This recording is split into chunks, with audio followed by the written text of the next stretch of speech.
మా నాన్న ప్రభుత్వ ఉద్యోగి.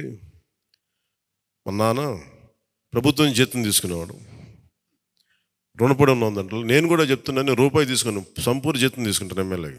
తర్వాత నేను ఇవ్వాల్సింది ఇచ్చేస్తాను, అది పెద్ద పట్టించుకుని. కానీ ఎందుకు తీసుకుంటానంటే ఆంధ్రప్రదేశ్ ప్రజల సొమ్మును తింటున్నా ఆ బాధ్యత అనుక్షణం గుర్తు చేసుకోవడానికి.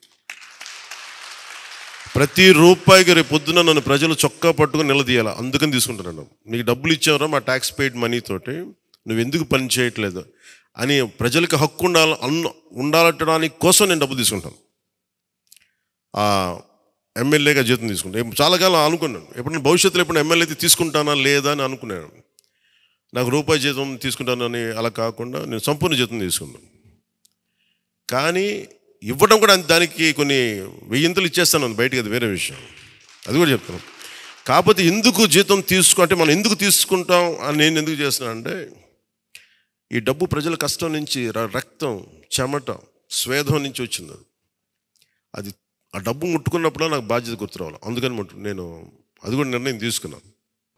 ఇంత అప్పుల్లో మనకి పంచాయతీరాజ్ శాఖ ఉన్నప్పుడు నాలంటూ డబ్బులు తీసుకోవడం చాలా తప్పు అనిపించింది.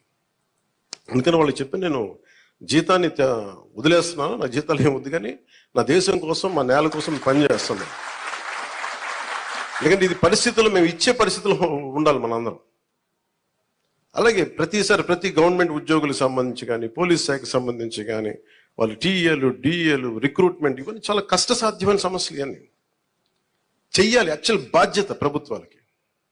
నేను ఈ రోజున ప్రభుత్వంలో భాగస్వామిగా చెప్తున్నాను, నేను అద్భుతాలు చేస్తాం అని చెప్పట్లే, కానీ మీకు జవాబుదారీతనం ప్రభుత్వం ఉన్నది ఉన్నట్టుగా చెప్తాం. ఈ రోజున చేయగలిగేది చేసి చూపించాం. ఈ రోజున రాగానే మొదటి సంతకం గౌరవ ముఖ్యమంత్రి శ్రీ చంద్రబాబు గారు పెట్టింది ఇది.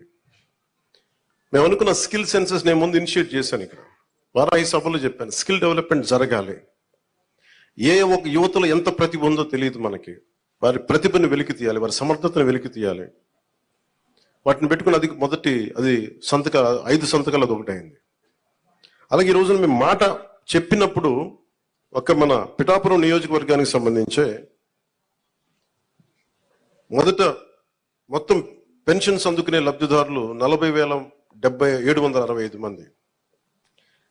దీనికి సంబంధించిన డబ్బు రూపంలో మొత్తం 27,34,00,000.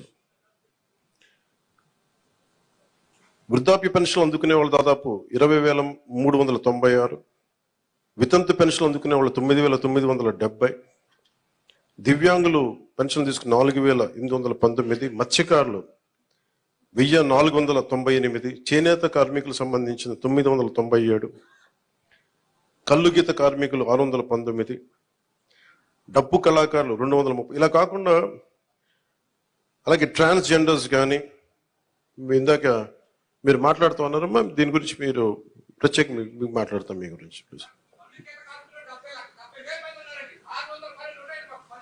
కరెక్టే, ఇవన్నీ మీరు ఒక్కరోజు వినండి, మీరు ఆవేశపడకండి, కూర్చోండి, వినండి, దయచేసి వినాలి. మీరు జర్నలిస్టా, మీరు సంఘం నుంచి వచ్చారు? ఓకే, కూర్చోండి, ప్లీజ్ కూర్చోండి. ముందు ఎక్కడో చోట ఒక అడుగు మొదలు పెట్టాం. తమరి పేరు మీ పేరు సార్? ఓకే, గోవిందరావు గారు. ఇది ఎక్కడో ఒక చోట మొదలు పెట్టాం, గుర్తుపెట్టుకోండి. ఇందాక కలెక్టర్ గారు కూడా అదే చెప్తున్నారు. ప్రతి ఆల్టర్నేట్ వీక్ నేను వచ్చి పిఠాపురంకి వచ్చి కూర్చుంటాను.